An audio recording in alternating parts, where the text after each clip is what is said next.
ambigu banget.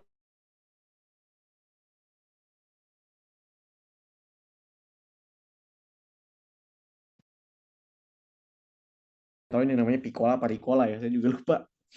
Dimana dia buat iklan, sebenarnya permen ini kan mungkin bisa dibilang buat meredakan orang yang mungkin tenggorokannya lagi bermasalah atau mungkin lagi suka batuk-batuk tiba-tiba mendadak gitu ya. Bukan obat batuk, tapi mungkin tenggorokannya lagi bermasalah or something yang ngebuat dia jadi tiba-tiba entah tersedak atau jadi batuk gitu.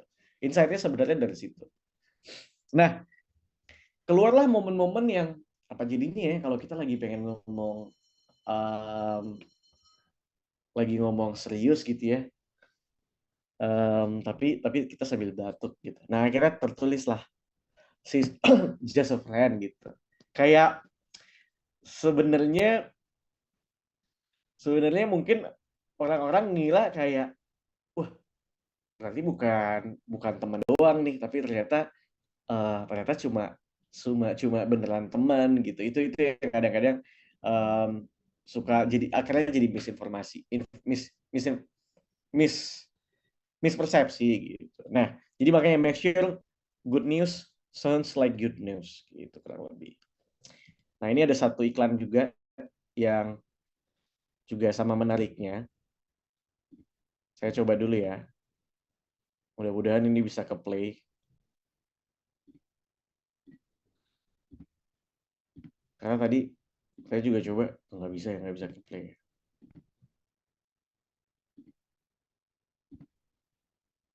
Sepertinya internet saya cukup agak lemot ya. Jadi ini nggak bisa. Tapi sebentar, saya coba sambil nyari dulu ya teman-teman. Jadi ini adalah sebuah iklan yang saya rasa kayaknya dibuat sama Ogilvy ya, sebuah agensi di luar yang juga udah rame banget. Oh ini nih, saya nemu di YouTube. Yang udah rame banget, di mana ini iklannya adalah sebuah mobil gitu ya, sebuah mobil Chevrolet iklan di sebuah jalanan di luar negeri. Ini saya coba share. Sebentar. Okay. Duarte Highway, one of the most vital roads in the Dominican Republic. During the day, it seems like any other highway, but at night it transforms into one of the most dangerous due to the lack of lighting and signage. Autopista Duarte, señores, está totalmente a oscuras. 3.000 accidentes de tránsito, el 75% es en la autopista Duarte. Chevrolet introduces night signals, ads by day, traffic signs by night. Transformed our billboards along the Duarte Highway. By day, they remained as advertisements. By night, they became road signs. Oke, jadi kurang lebih. Reprinted our billboards, strategically placed in the lead. Jadi kurang lebih di Duarte ini ada jalanan yang secara data sering kecelakaan gitu ya. Sering kecelakaan karena saking gelapnya jalannya saat malam hari. Akhirnya Chevrolet ngambil problem itu gitu ya. Kayak ini ada sebuah jalanan yang gelap banget dan akhirnya menyebabkan sering kecelakaan di tol tersebut gitu. Apa yang kita bisa lakukan ya? Gimana kalau kita, sebenarnya kan harusnya pemerintah ya yang gimana kalau kita coba membuat sebuah iklan yang nggak cuma sekedar menyampaikan sebuah informasi, tapi juga menjadi sesuatu yang mereka atau orang lain merasa terbantu sama iklan kita. Dibikinlah night signal ini, teman-teman. Nah, ini yang teman-teman lihat tadi. Ini testimoni mereka. Coba ya. Dibikinlah night signal, teman-teman. Nah, jadi ini papan iklan ini kalau siang itu akan menjadi sebuah iklan aja yang mereka bisa lihat, oh iya Chevrolet iklan ada apa, mobil apalah fiturnya apalah gitu. Tapi kalau malam dia ngebuat sesuatu entah ini fitur atau teknologi or something gitu ya, yang mana kalau disorot lampu dari mobil itu tuh kelihatan tuh kayak penanda jalan kayak belok ke kanan atau batas kecepatan berapa itu tuh bisa kelihatan. Jadi pengguna jalan tol yang tadinya mungkin agak kewalahan, kesusahan atau jalan di tol ini, jadi terasa mudah dengan panduan iklannya si Chevrolet ini. Ini juga yang kadang-kadang bisa kita lakukan ketika kita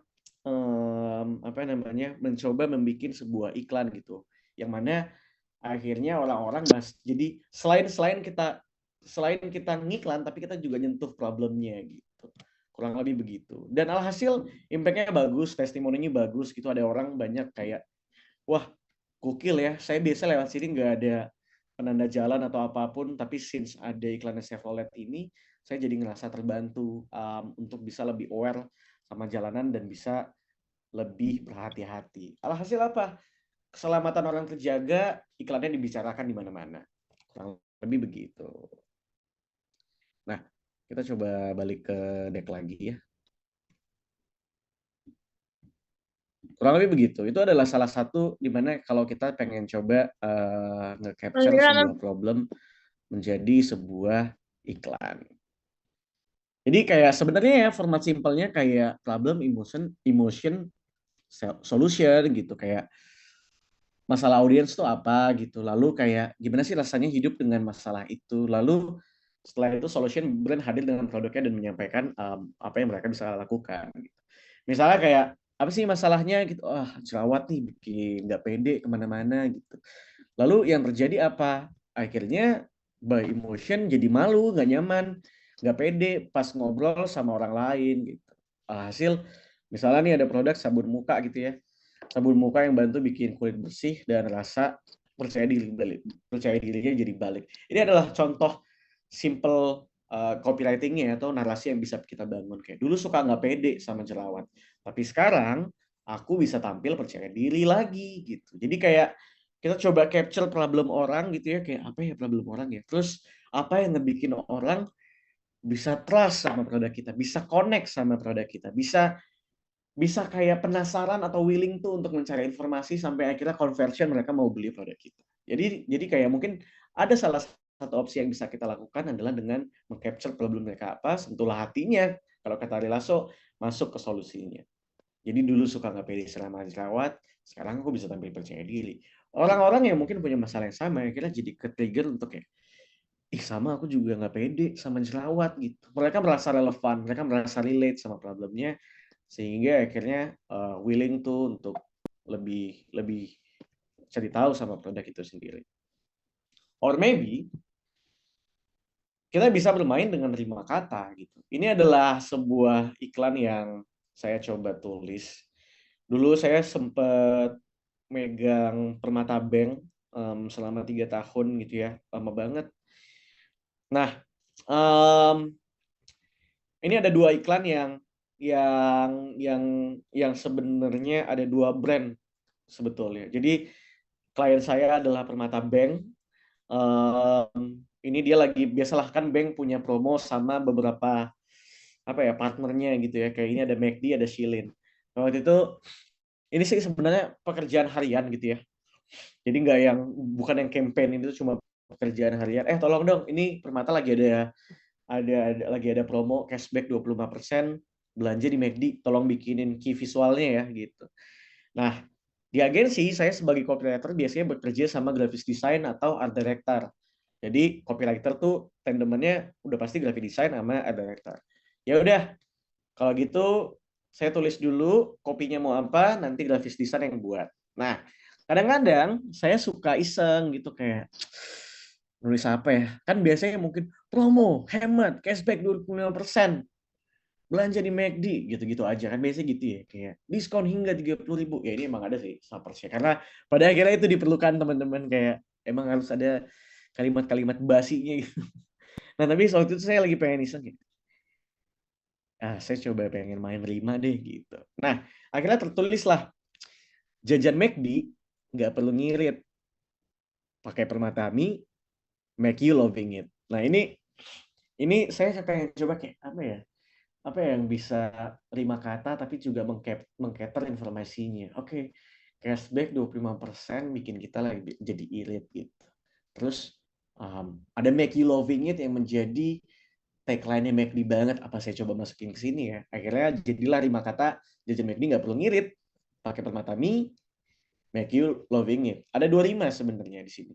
Ada McD, akhirannya I, ada permata mie, akhirannya I, ada ngirit, akhirannya it, make you loving it, akhirannya it juga. Nah, lalu juga ada jajan hemat chillin, bikin tetap chillin pakai permata mie. Nah, ini lebih kompleks lagi sih kalau menurut saya, dan nggak harus selalu seperti ini, karena ini tuh kayak hoki-hokian Ternyata aja dari bisa KA nulis ini ya. kayak gini, kayak Shilin, oke Shilin, apa ya? Gue pengen nunjukin kalau ketika kita belanja atau jajan Shilin tuh kita bisa tetap santai gitu, nggak mikirin duit tinggal segini nih, masa mau beli Shilin gitu ya, walaupun kayak sebenarnya cukup-cukup aja gitu, tapi kayak apa ya, kalau kita beli Shilin kita bisa lebih santai ya gitu, kalau misalnya ada diskon 30.000, akhirnya apa ya, chillin deh gitu, jadi yang masih chillin, bikin tetap chillin pakai permata mie, kurang lebih gitu. Nah, ini saya coba breakdown gitu ya, apa sih tadi treatmentnya gitu. Sebenarnya kan goal kopinya adalah ngasih info promo dengan gaya yang ringan, fun, nempel di kepala gitu ya. Dan sebelum nulis, kita sebenarnya juga harus tahu brand tonality-nya seperti apa, karena kayaknya nggak semua brand bisa kita perlakukan seperti itu sebetulnya. Jadi kita harus tahu dulu tuh, ini brand by tonality gimana gitu. Masa misalnya brandnya adalah kain kafan, gitu. Brandnya adalah kain kafan. Kan nggak mungkin kita bawa tonality-nya fun, witty, walaupun di TikTok ada satu akun TikTok jualan kain kafan yang mana tonality-nya menurut saya cukup fun gitu ya. Lucu juga tuh, kayak dari ironi pindah ke komedi, lucu juga. Nah, tapi itu juga harus diketahui dulu apakah brandnya bisa playful atau enggak gitu-gitu. Contoh permata mie tadi, audiensnya tuh sebenarnya Gen Z gitu, dan promonya seringkali lifestyle aja gitu, entah makanan, jajanan, kayak gitu-gitu. Secara tonality juga, karena secara karakter brand yang permata mie-nya ini fun, gak terlalu formal, makanya saya tadi bisa bikin kayak ngirit, ada chillin gitu-gitu, kurang lebih begitu. Nah,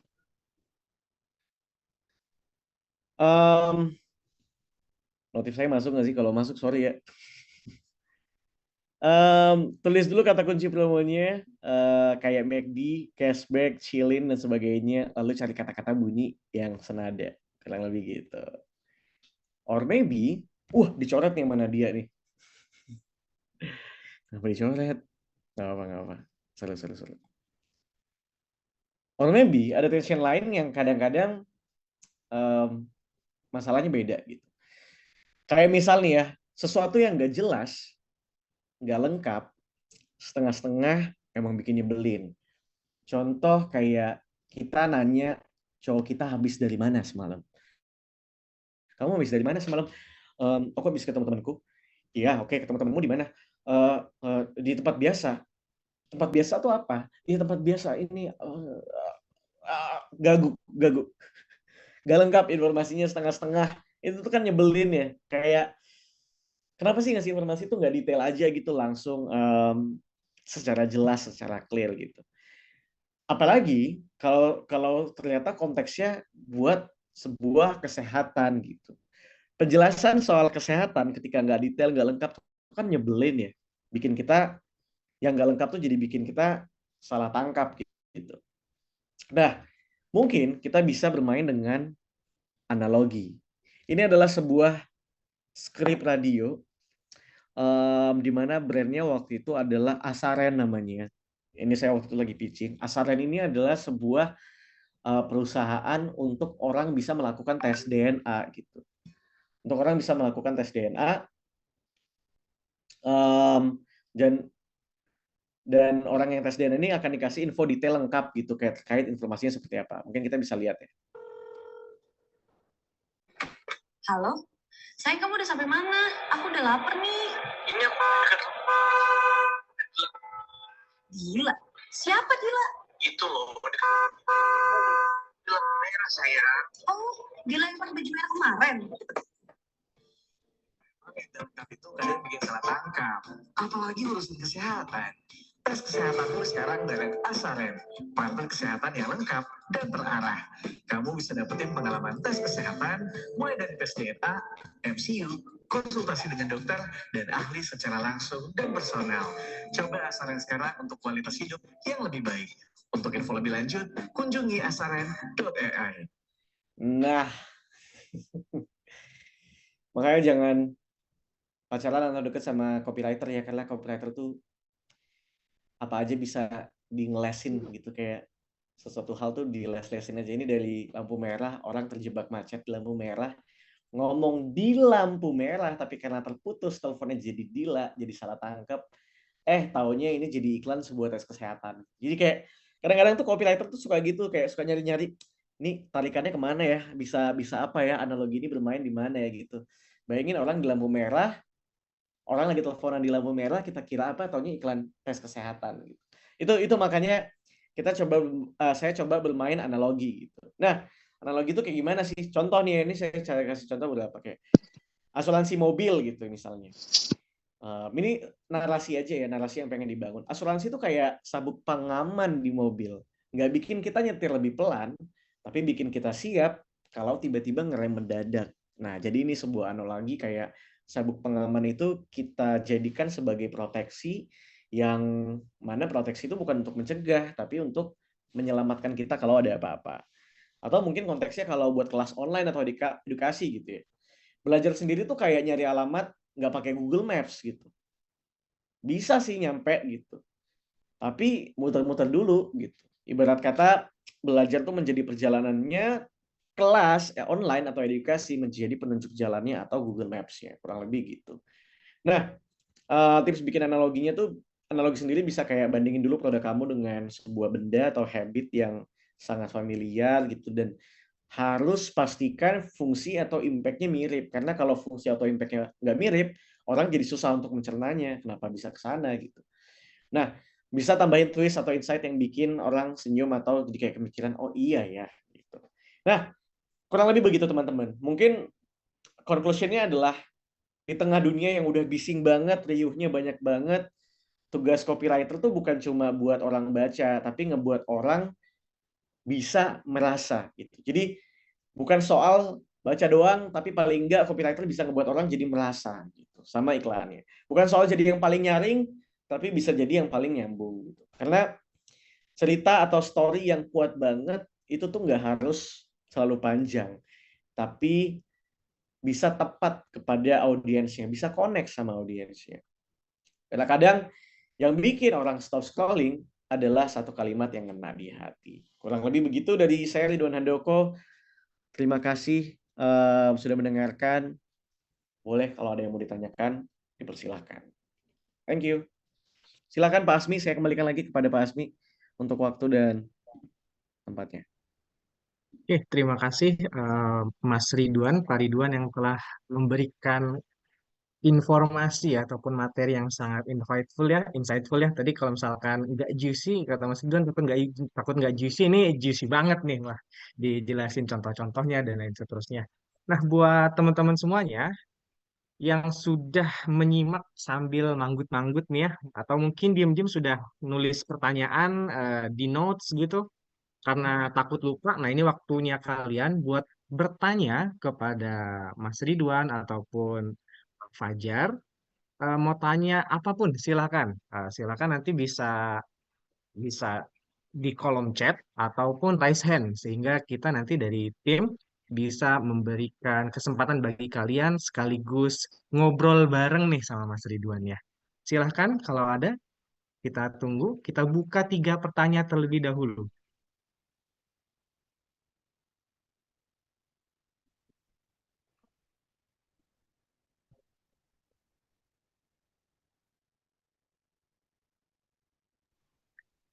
Oke, udah ada pertanyaan nih di kolom chat nih, kayaknya sudah disiapin nih dari tadi. Nah, ini kita bahas satu persatu saja ya, Pak Fajar dan juga Mas Ridwan. Saya Tamara dari Banjarmasin. Mau tanya ke Pak Fajar dan Mas Ridwan. Oke, ini dua-duanya nih dari sudut pandang Fajar dan juga Mas Ridwan. Mau tanya gimana bikin konten yang nggak hanya reading the wave. Oh ya, karena kan biasanya konten itu suka reading the wave gitu, cari engagement ya, dan juga Mas Ridwan. Kemudian, wah ini 3 pertanyaan langsung nih. Terus boleh nggak sih gaya konten itu berbeda-beda? Minggu ini fun, minggu depan galau-galauan, dan lain seterusnya. Kemudian, nah ini kayaknya copywriter nih khusus ke Mas Ridwan. Kalau pendekatan copywriter B2B, B2C itu apakah berbeda caranya, Mas? Oke, silahkan bisa dijawab. Oke, Mas Ridwan, eh share-nya masih terbuka. Ini mau dari Mas Fajar, Fajar dulu apa? Share Saya screen-nya masih terbuka ya, Mas Ridwan? Oh, astaga, maaf banget nih. Ini Mimi, sorry banget Mi. Oh, astaga. Oke, Nih, tadi mau oke, nanya cara silakan. stop share-nya gimana Mi? Oke. Oke, oke. Ini ada juga bagaimana caranya untuk mendapatkan follower banyak. Oke, mungkin dari pertanyaan pertama aja dulu ya. Mas Fajar atau Mas Ridwan, silakan. Mas Fajar dulu boleh silakan. Oke, Mas. Terima kasih. Ini saya sambil buat berita dari webinar ini. Sebentar, ini sudah publish nih. Bentar. Oke. 1 menit. Tanggung soalnya. Oke, silakan. Kalau ada pertanyaan-pertanyaan bisa ditampung di kolom chat terlebih dahulu. Aku Oke, dulu, ini Mas ada. Fajar, aku dulu boleh Oke, nggak Mas Fajar siap. jawab? Oh ya, Jawab. Mas Irwan dulu aja. Oke, oke. Oke, Oke, siap. nah saya lengkapin. Oke. Well, tadi siapa namanya ya? Yang dari Banjarmasin. Tamara. Tamara, thank you. Oke, B2B, B2C. Jujur aku belum punya pengalaman untuk B2B dan B2C, makanya aku buka chat GPT. Apakah ada apakah ada pendekatan yang berbeda gitu ya untuk copywriter untuk B2B, B2C gitu. Cuma sepertinya ya kalau ngawang-ngawangku gitu, kayaknya emang ada pendekatan yang berbeda karena secara objektif antara B2B dan B2C itu kan beda ya, maksudnya kebutuhan mereka tuh udah pasti beda. Kayaknya pasti ada perbedaan gitu. Terlebih antara bisnis dan consumer gitu kayaknya udah pasti kebutuhannya beda. Dan mungkin ketika B2B apa ya? Scope-nya tuh lebih gede gitu ya. Kita kayak ngelihat B2B itu kan pasti butuh sesuatu yang lebih besar kebutuhannya. Sementara consumer kan mungkin lebih niche. Kurang lebih begitu sih. Kalau untuk pertanyaan yang tadi lebih kepada B2B, B2C. Nah, 2 pertanyaan selanjutnya mungkin boleh sambil sama Mas Fajar kali ya. Kurang lebih itu. Oke, ini saya berarti ya. Terima kasih rekan-rekan untuk pertanyaannya. Tadi tentang konten ya, bagaimana konten itu dibuat, tentang konsistensi dan sebagainya. Sebenarnya ini bicara tentang apa yang disebut sebagai konten planning gitu. Misalnya, boleh nggak Mas Jun, konten planning itu tidak harian tapi mingguan. Misalnya saya hanya sanggup membuat 4 konten kantor saya. Tapi kontennya konten yang benar-benar kuat gitu ya. Hari ini kita apa eh, lebih kepada edukatif.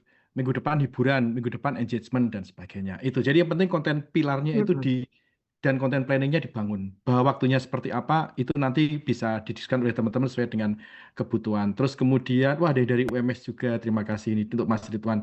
Terus dari Mbak Riz UMY susah mendapatkan pengikut. Kalau saya gimana ya? Saya di Twitter kebetulan follower ada hampir 14.000 gitu. Kalau saya sih dulu banyak pengikut itu karena suka membuat tweet tentang judul-judul skripsi yang menarik gitu. Jadi misalnya nih sedang ramai kasus Ridwan Kamil dengan Lisa Mariana. Maka saya menawarkan yuk gimana kalau kita membuat penelitian tentang manajemen krisis PR. Ridwan Kamil dalam mengatasi isu perselingkuhan dengan Lisa Mariana. Terus kemudian bagaimana analisis framing pemberitaan media tentang Ridwan Kamil dan Lisa Mariana. KDM misalnya yang sedang tren. Bagaimana KDM engagement dirinya dengan memanfaatkan media sosial. Nah itu yang dulu sering saya buat untuk meraih pengikut ya. Jadi konten itu kan kalau kita berangkat ke teori komunikasi, uses and gratification, motif dan kegunaan. Audiens itu akan memilih konten yang sesuai dengan kegunaan yang mereka butuhkan. Jadi kalau bisa teman-teman buat konten itu spesifik.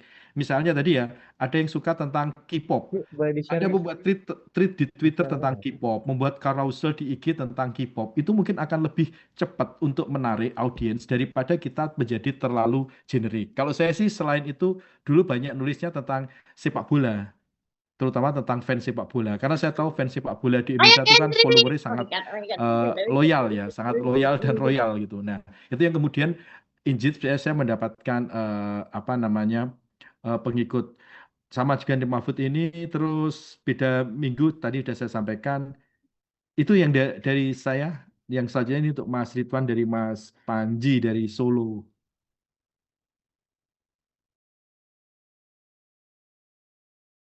Ya, beritanya sudah ada ya teman-teman di Kumparan. Silahkan disimak. Luar biasa nih, Mas Fajar membuat berita langsung publish di Kumparan. Sangat cepat nih prosesnya ini.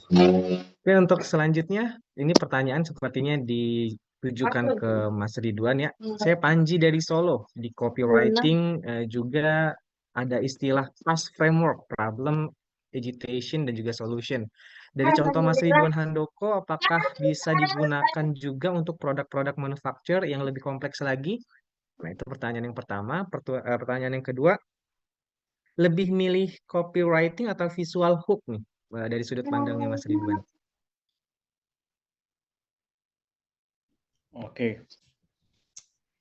Wow. Sebenarnya framework tuh gini, ketika kita berada di kreatif, ternyata tuh pada akhirnya kita tuh nggak bisa berpatokan sama satu framework. Sebenarnya agitation tuh kan kurang lebih kayak emotion ya gitu, kayak problem, agitation, solution. Kurang lebih sama kayak yang tadi aku sampaikan, di mana kalau tadi ada problem, emotion, solution gitu.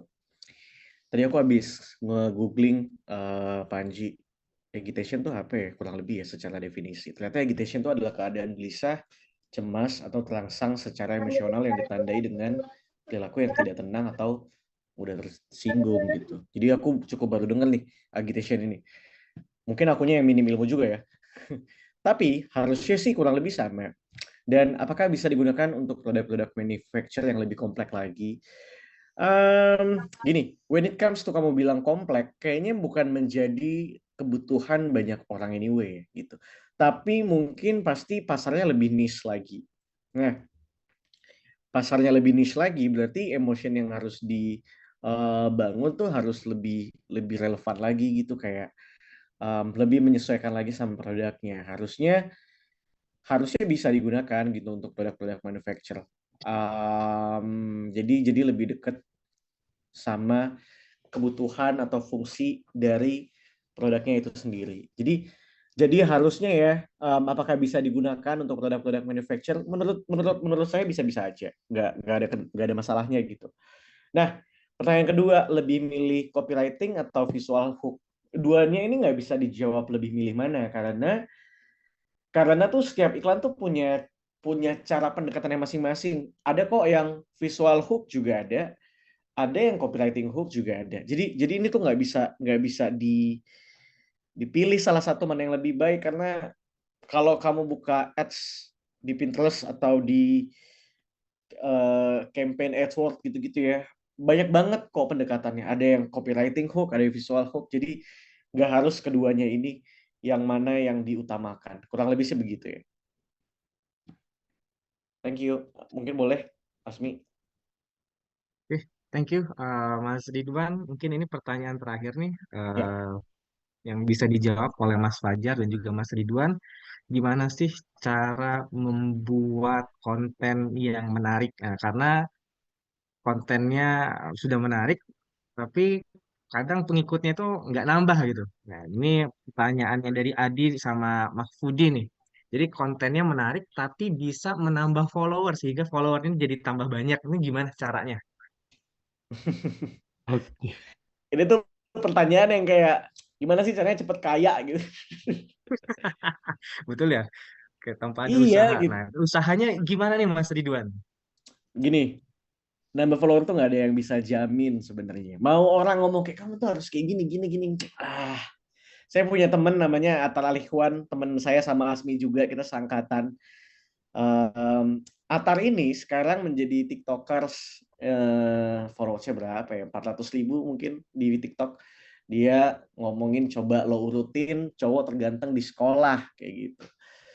Nah, followersnya banyak gitu. Tapi ada juga mungkin yang melakukan hal yang sama tapi nggak sebanyak Atar. Nah, gimana supaya followersnya banyak? Menurut saya ada banyak poin yang harus checklist gitu. Dan selain poin, kayaknya ada hoki yang berbanding lurus sama algoritma yang akhirnya memaparkan konten kita terus sampai akhirnya menarik segala macam. Karena kalau mau dibilang menarik, ya konten harus menarik gitu, skripnya bagus, harus ini. Kadang-kadang tuh udah itu semua, tapi nggak cukup gitu. Konsisten juga. Saya udah coba konsisten. Saya punya akun TikTok namanya podcast sebelum tidur. Saya posting setiap hari. Nggak FYP juga. susah gitu. Jadi ada banyak formula yang harus dipakemin di mix jadi satu gitu. Kayak satu, apa selain konten kita menarik, apakah kita cukup menarik untuk dilihat orang? Dan untuk kita menarik dilihat orang tuh aspeknya jadi lebih luas lagi. Cara penampilan, cara bicara, fashion yang kita pilih, apakah kita udah cukup keren apa belum? Banyak banget formulanya. Jadi kalau ditanya gimana sih cara dapat followers banyak? Kalau mau cari dapat followers banyak, bisa beli followers atau pakai ads. Jadi TikTok sama Instagram kan punya, atau Facebook punya fitur untuk increase more followers. Tapi kalau untuk menjadi pure organic content creator kayaknya, atau pure content creator brand gitu, kayaknya nggak semudah itu. Harus banyak yang dipahamin, audiensnya dipahamin seperti apa, brandnya itu sendiri dipahamin seperti apa. Kurang lebih begitu. Thank you. Thank you, Mas Ridwan. Kalau dari sudut pandang Pak Mas Fajar atau Mas Jun ini bagaimana nih? Oke, terima kasih Mas Asmi. Saya seperti Mas Ridwan ya. Saya coba main-main di TikTok. Spesifik tuh TikTok saya ngomongin tentang jurnal. Ini bisa dicari nih. Fajar Jun 01 gitu. Dan saya kasih nama Fajar Jun nggak mampu. Nggak mau dia. Saya hanya kasih tentang bagaimana nulis di jurnal. Itu kan dibutuhkan ya. Dibutuhkan oleh mahasiswa. Bagaimana ikut konferensi akademik. Dan itu saya pakai untuk my class juga. Saya embed di my class. Tapi nggak pernah FYP. Ya mungkin saya salah memahami TikTok tuh lebih suka yang humor-humor gitu. Mas sengaja nggak saya lempar di IG. Tapi saya merasa kaget misalnya ini cerita misalnya Twitter ya. Saya sepakat sama Mas Ridwan tadi. Kadang kita memang satu berbasis riset, tapi ada sesuatu yang kadang tidak bisa kita duga ya. Misalnya ketika Gejayan memanggil nih, saya nge-tweet. Waktu itu nge-tweetnya tuh nggak saya rencanakan. Jadi ada teman-teman mahasiswa mau izin nih eh, apa Mas Jun, kami mau izin nih mau ikut Gejayan memanggil. Nah, saya jawab ya satu persatu kan takut kelewatan. Saya tulis di Twitter, teman-teman yang gini bisa dicari kok. Dosen UMB Gejayan memanggil Twitter gitu. Nah, saya posting. Kemudian saya di japri oleh teman-teman Tirto, Oke Zone, Detik pada nanya, Mas Jun ini beneran nih nggak dihack loh. Iya kan saya ngizinkan mahasiswa aja, bla bla bla gitu. Nah, ternyata jadi viral. Jadi viral itu kemudian dikutip oleh media dan sebagainya. Oke, tweet saya berkali-kali mau diambil alih, Twitter saya oleh orang-orang yang tidak dikenal, didatengin sama aparat dan sebagainya. Nah, itu saya juga membayangkan itu kemudian menjadi engage gitu. Nah, yang saya bilang tadi, ya makasih. Yang saya bilang tadi teman-teman cross platform gitu. Kemudian itu direpetisi di berbagai media, direpetisi di berbagai konten dan seterusnya. Nah, itu yang ini Mas Mbak. Kalau mau banyak, itu saya sepakat Mas Ridwan tadi, cara paling adalah beli follower. Ya kan? Tetapi kan dia tidak organik. Kalau saya itu selalu percaya ya, sedikit itu belum tentu lebih jelek loh. Ya kan? Karena bisa jadi apa? Insight. Ya, kita lihat kan insight. Iya kan? Interaksi dan sebagainya. Saya berusaha apa namanya menanggapi semua yang memberikan respon ke saya dan sebagainya. Itu kan insight. Contoh lain lagi nih. Saya ngelola beberapa akun Twitter, beberapa sih akun fake, jujur, beberapa akun fake gitu. Nah, saya mencoba posting sesuatu yang itu benar sebenarnya, benar. Tapi kalau saya menggunakan media saya, ya nggak enak gitu, nggak enak. Nah, terus saya unggah di situ. Ternyata dikutip oleh banyak media, teman-teman. Tanpa mereka menghubungi DM ke akun tersebut. Gitu. Jadi sekarang selain kita bicara tentang follower, meskipun saya sepakat itu penting, kita harus bicara juga tentang engagement. Satu itu. Yang kedua adalah cross platform. Ya kan cross platform. Makanya mengapa saya menulis ini di kumparan dan sebagainya. Itu kan nanti link yang udah saya kasih, kalau Anda share di IG story, Anda share di IG status, WA status, itu kan jadi cross platform. Ya kan, Mas Ridwan lagi menjelaskan, saya screenshot, kemudian saya unggah di kumparan, itu kan sudah cross platform teman-teman. Gitu dari Zoom menuju ke kumparan dan sebagainya. Yuk, mari silahkan kumparannya dibaca, biar kita menjadi trending topik di kumparan. Kan kumparan bisa algoritmanya bisa ngebaca nih. Begitu. Untuk teman-teman yang pegang adminnya, apa namanya medsosnya FEB manajemen, silahkan kalau mau diambil kontennya, silahkan kalau di mirroring juga, diunggah di eh, apa websitenya manajemen. Tapi kembali ke pertanyaan tadi, saya sepakat tadi bahwasanya satu berbasis riset kita mau apa, yang kedua kadang ada sesuatu yang di luar ekspektasi kita, justru itu kemudian menjadi viral. Meskipun riding the wave itu salah satu yang cara tercepat ya. Misalnya dulu ada tren apa namanya single kampus gitu kan cepat tren di TikTok, tapi kan kemudian turun lagi. Nah, dalam kaitan branding, kita harus sadar ya, tren itu belum tentu menciptakan ujung dari AIDA, yaitu action. Iya kan? Iya toh, kalau misalnya konten hanya attention aja, ya selesai, brand kita nggak akan dikonsumsi gitu. Ya kan, kita inginnya kan AIDA, attention, interest, di-share, dan action. Begitu teman-teman. Oke, saya kembalikan ke Mas Asmi. Thank you Mas Ridwan insight-nya dan teman-teman pertanyaannya. Oke, terima kasih Pak Fajar, atau yang lebih kita kenal sebagai sebutan Mas Jun ini. Eh, kita nggak kerasa ya teman-teman semuanya sudah sampai di penghujung acara. Terima kasih banyak buat semua peserta yang sudah stay dari awal sampai akhir, dari yang lagi ada di kos, di rumah, di kampus, atau bahkan kayaknya ada yang lagi nyimak sambil ngopi di warung kopi favorit nih, di kafe nih. Kalian semua luar biasa. Pastinya kita hari ini dapat banget banyak insight baru dari Pak Fajar maupun Mas Ridwan. Buat yang sudah aktif bertanya pun, kasih respon di chat atau cuma nyimak tapi nyatet diem-diem, ya percaya aja langkah kecil ini bakal jadi